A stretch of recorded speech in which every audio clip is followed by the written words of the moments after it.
Yo yo yo, it's your boy Mr. Bree bringing you some maths, and today we're doing set 3, paper 3. So let's go, let's get that bread.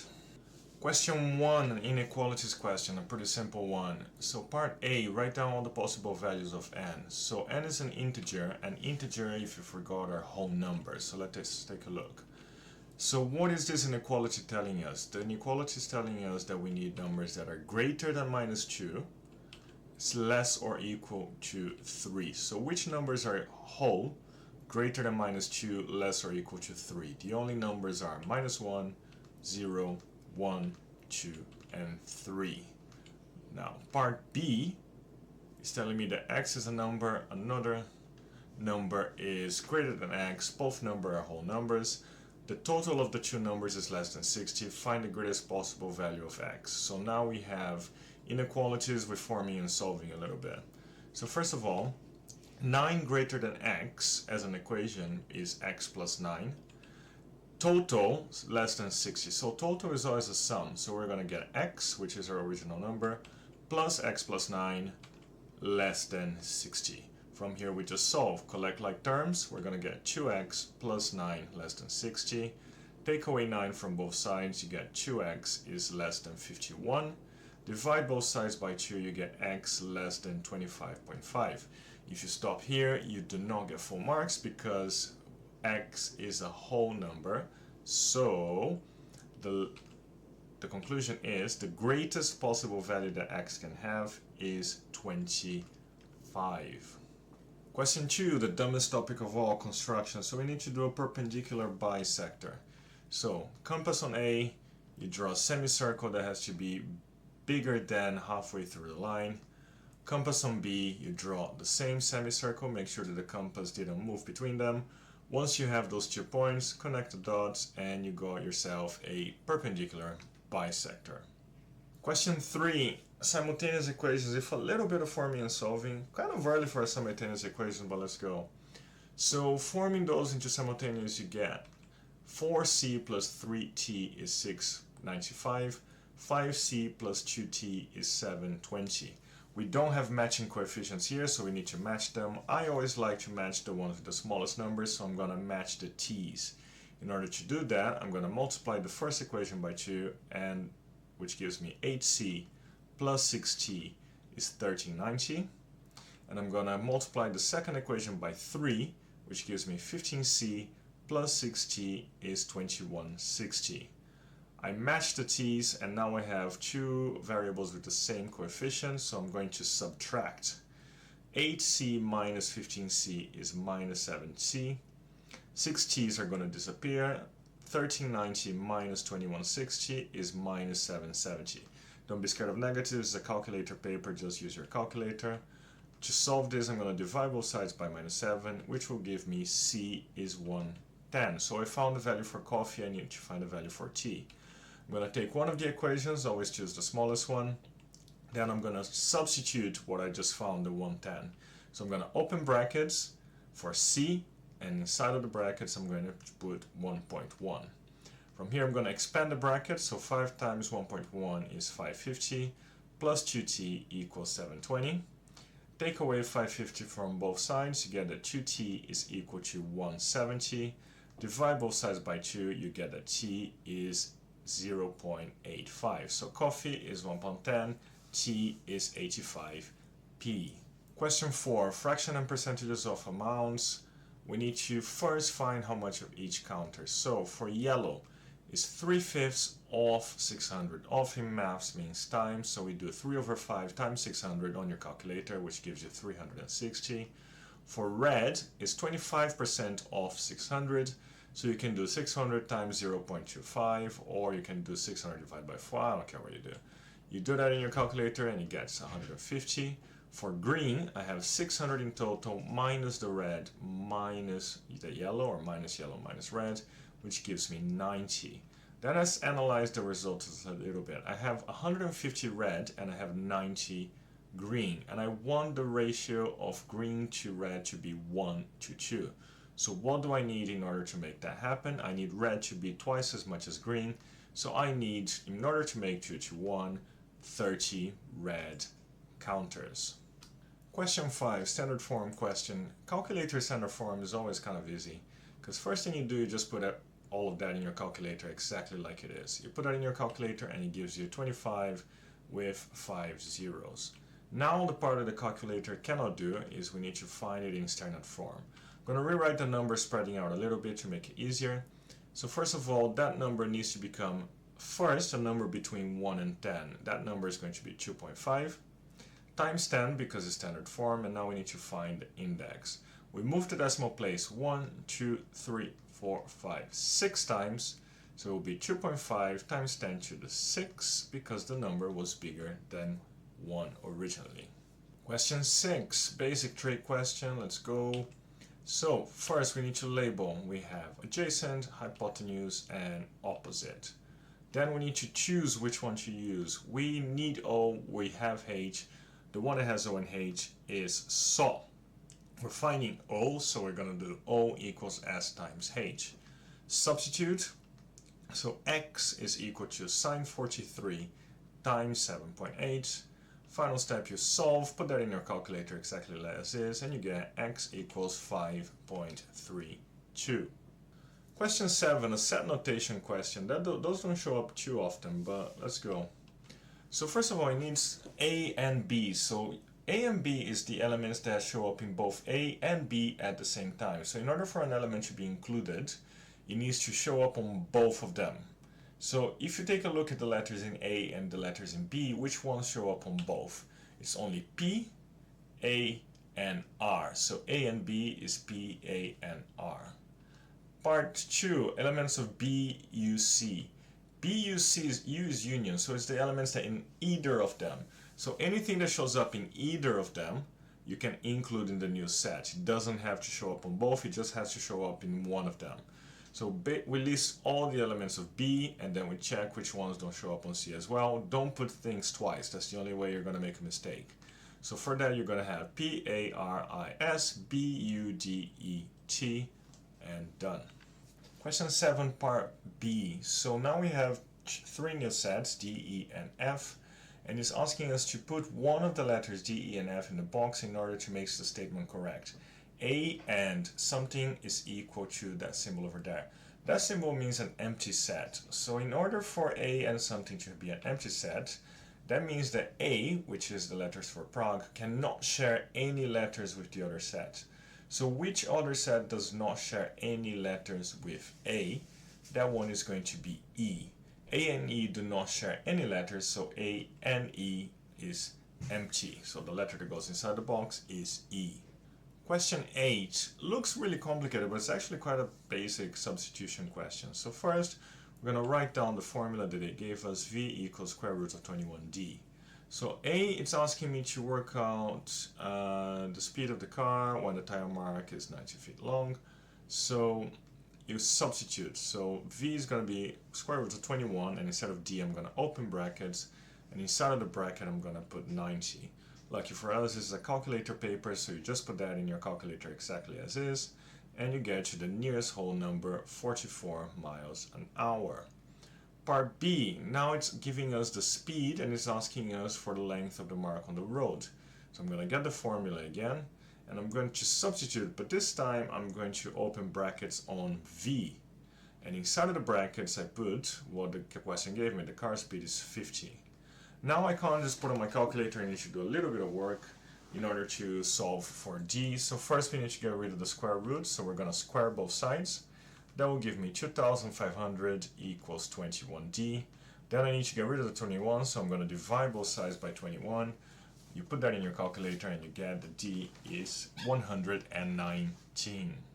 Question 9, this is a volume question, kind of a typical question, shows up very often. So first we need to remember what's the formula for volume of a cylinder.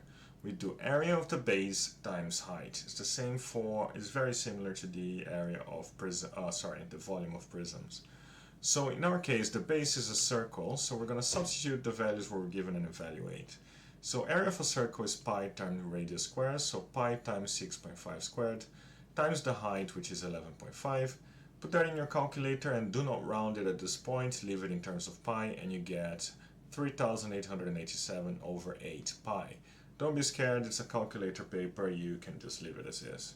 Then we're going to make a new formula with the new height, because the whole point is you're changing the radius of the new cans and you want it to have the same volume. So you're going to get the new radius 5.8 squared times pi times the height, which is what we're trying to find, is equal to the same volume as we found before. Because this is a calculator paper, we're going to do it in one go. So we're going to divide both sides by 5.8 squared times pi, let your calculator do the whole work, and to one decimal place you're going to get 14.4.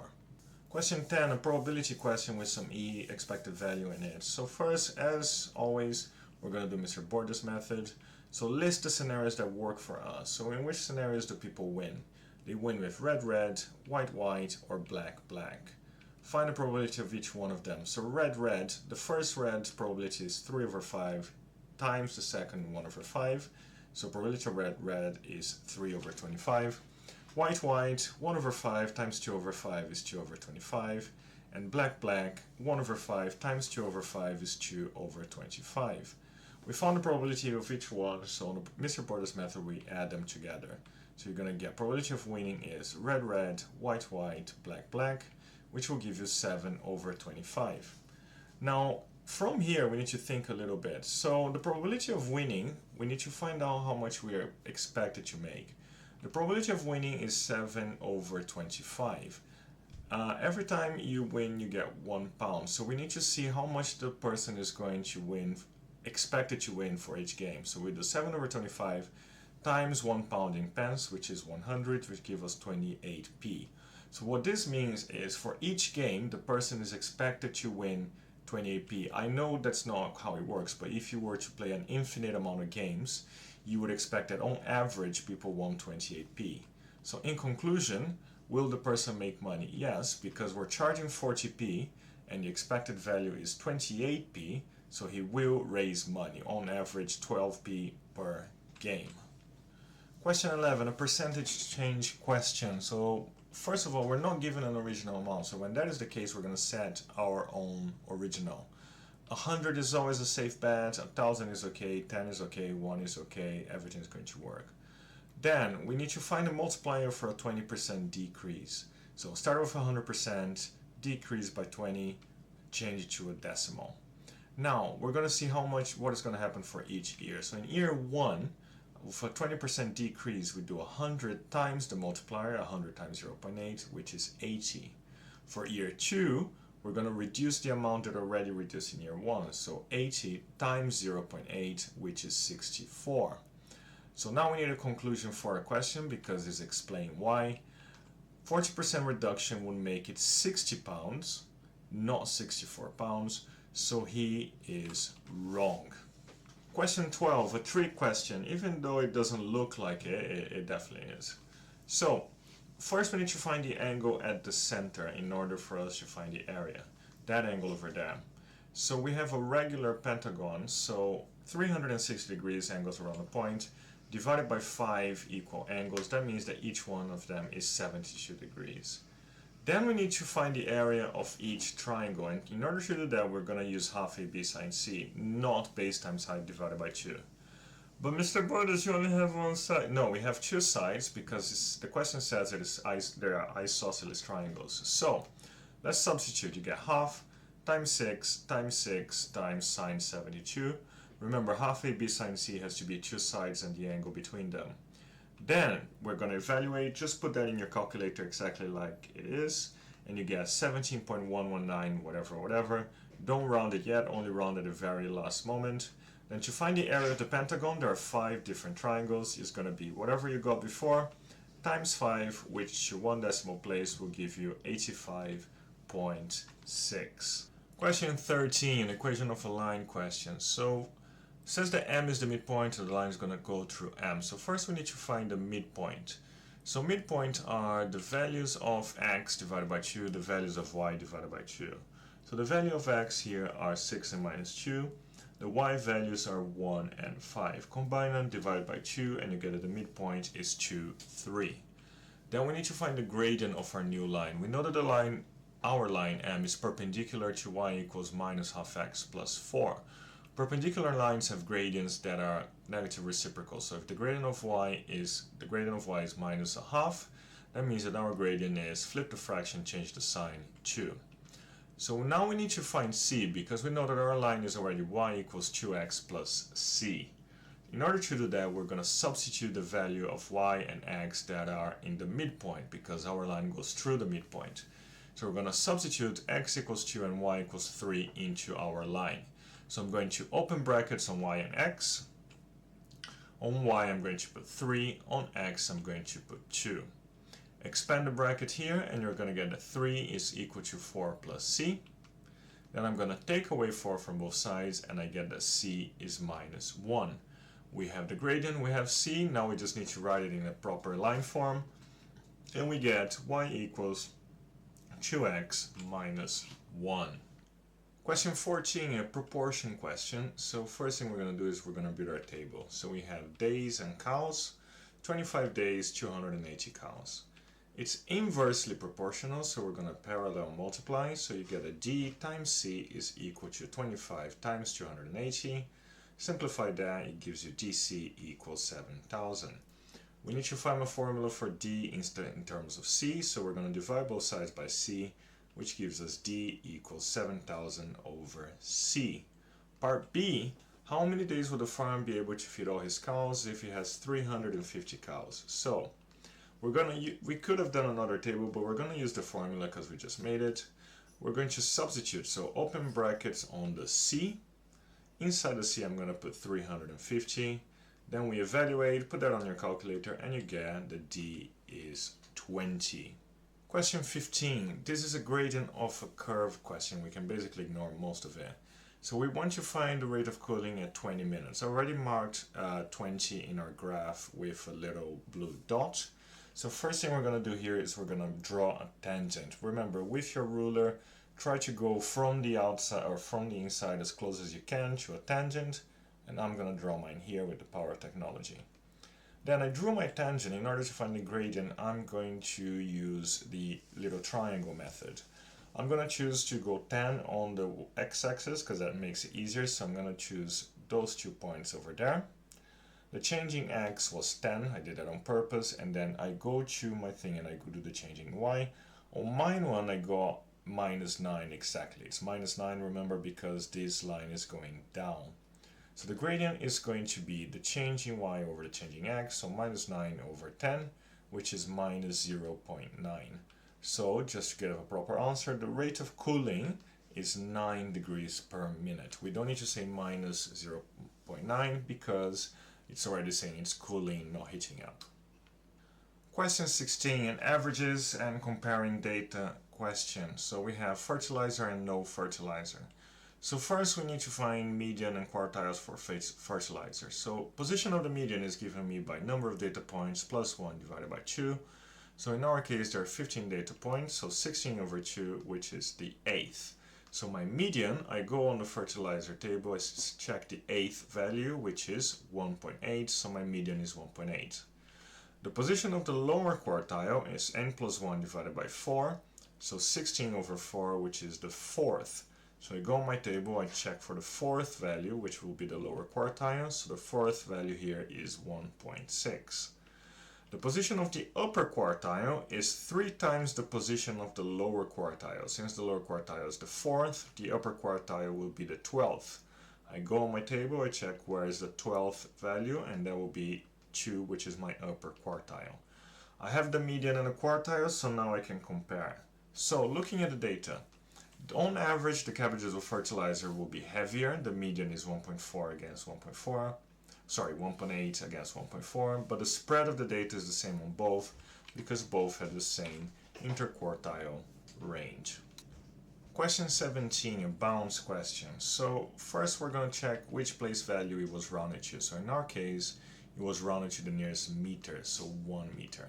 So we take the place value it was rounded to, we divide it by 2. So 1 divided by 2, which is 0.5. And we're finding the upper quartile, the upper bound, so we do 28 plus 0.5, which is 28.5 meters. I know there are different ways of doing this, but it will make sense why I did it this way on part B. Now the length of the field is 145 meters measured to the nearest 5 meters.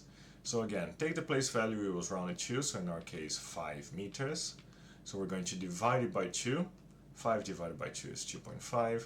So the upper bound will be the original number plus 2.5, so 147.5 meters. Question 18. I said the topic series percentages, and it is a little bit, but it's mostly just reading a table and finding values. So first thing we need the population of England in 2008.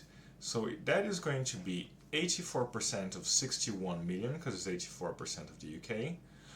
Alpha means times in math, so you do 61 million times 0.84 and you get 51 blah blah blah. England in 2003. In order to find that, we're going to do the area times the number of people per kilometer square. So that number times 383, you put in your calculator and you get 49 million whatever. The difference, you just do one minus the other, which gives you 1,342,377, which then to two significant figures is 1,300,000. Question 19, a trick question. So it's asking me for the perimeter of that triangle, and I need to find that other side that is missing, side AB. In order to do that, I have two sides and the angle between. I'm going to use cosine rules. So a squared plus b squared equals b squared plus c squared, blah blah blah. So substitute here. Remember, b and c don't really matter, so if we switch them around, it doesn't make a difference for the answer. So it's going to be a squared equals to 90 squared plus 60 squared minus 2 times 90 times 60 times cos 130. Then solve for that. Just put everything the right hand side in your calculator as is. You get the a squared is that number over there. Square root both sides and you get the a is 136.53 whatever. Don't round it yet, just wait to round it to the end. Then in order to find the perimeter, we get the answer we just got, plus 60 plus 90.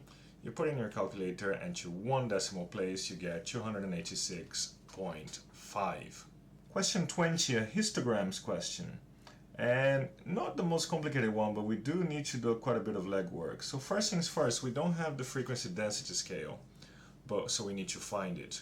We know that the area of the first rectangle is 90 because there are 90 farms with 10 hectares or less. So that allows us to find the frequency density scale, because 90 divided by 10, which is the base, because we're going from 0 to 10, is 9. Meaning that that point on the frequency density scale is 9. Because there are 15 squares between 0 and 9, we can actually find some other points. We know that there is 6, 3, and 12, which is enough for us to find the others. So now we need to find each of the areas. I didn't put the working out of each area, but remember, the area is just going to be the base times height. They're all rectangles here. So you just do whatever the base is times whatever it is on the scale. And for this scale, each small square is 0.6. So first area is going to be 126, 144, 120, 60, and 54. Now, next thing we need to do, we need to find the area of the farms less than 100 hectares. So that is going to be all those areas over there. So 90 plus 126 plus 144 plus 120, which will give me 480. Then, which ones of those are arable? So, the arable farms less or equal to 100 are 60% of them, so 60% of 480, so 480 times 0.6, which is 288. Then we need to find how many have an area over 100 hectares, so that will be those two over there, 60 plus 54, which is 114. The arable over 100 are going to be half of those, so 57. So the number of farms that are arable are going to be 57 plus 288, which is 345. And question 21, final one. Juicy algebraic fractions with some solving here. So first thing we're going to do, there are more than one ways. I'm going to get rid of the denominator first. So that will give me 5 bracket 2x plus 1 squared is equal to, remember to use brackets, 5x minus 1 times 4x plus 5. You need to use brackets because you're multiplying complex terms. If you don't, you will get it wrong straight away. Then I'm going to expand that bracket on the right. So that will give me 20x squared plus 21x minus 5. I'm gonna square the bracket on the left. Remember, you need to square before you times it by 5 because of bitmass. So that will give me 5 bracket 4x squared plus 4x plus 1 equals to whatever we have on the right. Then I'm gonna multiply the left one by 5, which will give me 20x squared plus 20x plus 5 is equal to 20x squared plus 21x minus 5. I'm going to take away 20x squared from both sides. Luckily, it will cancel out because there's 20x squared on the other side. So this gives me 20x plus 5 equals 21x minus 5. I'm going to take away 20x from both sides. That gives me 5 equals to x minus 5. Add 5 to both sides, and that will give me 10 equal to x. That's it for this one. Hope you did well, but deep inside I don't really care. Hope you had fun in the video. I don't know, whatever you say when you finish videos. See you next time. Bye.